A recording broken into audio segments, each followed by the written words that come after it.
Hello नमस्कार सभी को। स्वागत है आपका आज के इस वीडियो में।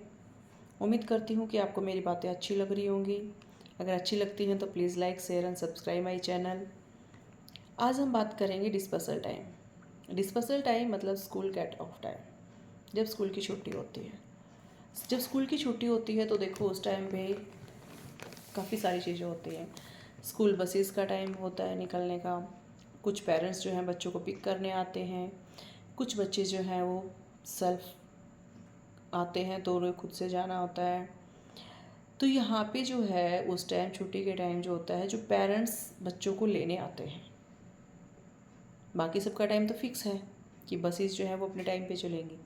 लेकिन जब पेरेंट्स अपने बच्चों को लेने आते हैं तो कई बार क्या होता है कि पेरेंट्स 5 या 10 मिनट कभी पहले आ जाता है, कभी लेट भी हो जाता है। तो जो पहले पेरेंट्स आते हैं वहाँ थोड़ा सा इश्यू जो है वो देखने को मिल रहा है स्कूल्स के अंदर। वहाँ क्या होता है कि पेरेंट्स ये चाहते हैं कि जैसे ही वो आए तो उनका बच्चा उनको एट द टाइम क्या है हैंड ओवर कर दिया जाए। लेकिन ऐसा पॉसिबल नहीं होता है। देखो क्लासेस चल रही होती हैं। दूसरा क्या है कि अगर स्कूल बसेस का निकलने का टाइम पहले है तो पहले बस स्कूल बसेस को ही छोड़ा जाता है। फिर पेरेंट्स जो है एक एक करके अपने बच्चे को लेके जा सकते हैं।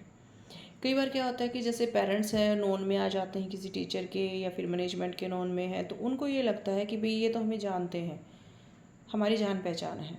देखो जान पहचान एक अलग जगह है, पर्सनल अलग चीज़ें होती हैं और प्रोफेशनल अलग चीज़ें होती हैं। अगर जान पहचान भी है तो उसका यहाँ यूज़ ना करें। अगर आपसे पहले कोई पेरेंट्स आए हैं, वो अपने बच्चों को अगर पहले ले रहे हैं तो उन्हीं की बारी आनी चाहिए, उन्हीं को अपने बच्चे पहले लेके जाने चाहिए, उसके बाद जो आए हैं वो।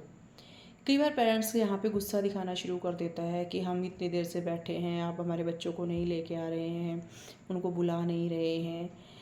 देखिए पीएन जो है वो भी उस टाइम बिजी होता है छुट्टी के टाइम पे। उसको कभी बेल रिंग करनी है, कभी बच्चों को बुलाना है। छोटे बच्चे जो होते हैं उनके लिए खासकर प्रॉब्लम आती है। अब टीचर अगर बच्चे को हैंड ओवर करने गया है या बस इस तक छोड़ने गया है तो उस टाइम तक बच्चों को क्लास के अंदर देखना भी होता है। तो काफ़ी सारी चीज़ें ऐसी होती हैं। तो स्कूल ने जो है टाइम मैनेज करके रखा हुआ है कि ये टाइम जो है वो बसेस का निकलने का है। उसके बाद जो है बच्चे पैदल वाले निकलेंगे या फिर उसके बाद जो है पेरेंट्स आते हैं वो अपने बच्चों को लेके जाएं।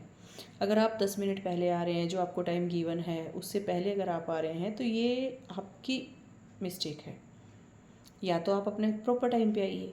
अगर आप टाइम से पहले आ जाते हैं तो नॉट इश्यू, आप बैठ जाइए, वेट करिए। आप बैठ जाइए, वेट करिए और जब छुट्टी हो बच्चों की और तो आप अपने बच्चों को लेके जाइए। इससे इससे क्या है कि मैनेजमेंट को भी परेशानी नहीं होगी, बच्चों को भी नहीं होगी, आपको भी नहीं होगी, और जो है एक मैच जो है वो फैलने से रुक जाएगा। गुस्सा दिखाने का यहाँ कोई तुक नहीं बनता है कि हम 10 मिनट से वेट कर रहे हैं। हाँ, आप 10 मिनट से वेट कर रहे हो क्योंकि आप पहले आए हो। हमने जो टाइम दिया था आप उस टाइम पे नहीं आए हो। जिस टाइम पे हमने आपको बुलाया था उस टाइम पे अगर आप आए हो, अगर फिर आपको वेट करना पड़ रहा है, एट दैट टाइम हम गिल्टी हैं, हमारा फॉल्ट है। लेकिन अगर आप टाइम से पहले आ रहे हो तो आपको वेट करना चाहिए। It's a humble request to all the parents कि डिस्पर्सल टाइम पे गुस्सा ना दिखाएं।